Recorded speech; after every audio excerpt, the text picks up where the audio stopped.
Hola, hola. No te olvides de dejar like a este video y suscribirte a nuestro canal. Hoy compré este adorable juguete. No tengo idea qué tiene adentro, pero me encantan los juguetes sorpresas.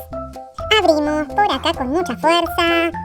Lo rompí todo. Vamos a ver qué tiene adentro. A ver, ¿qué es eso? Es una hoja para colorear de una simpática llama. Ustedes tengan más cuidado cuando abran el sobre. Seguimos mirando y acá está. Es una llama de terciopelo. Es muy suave. Me encanta, es muy linda.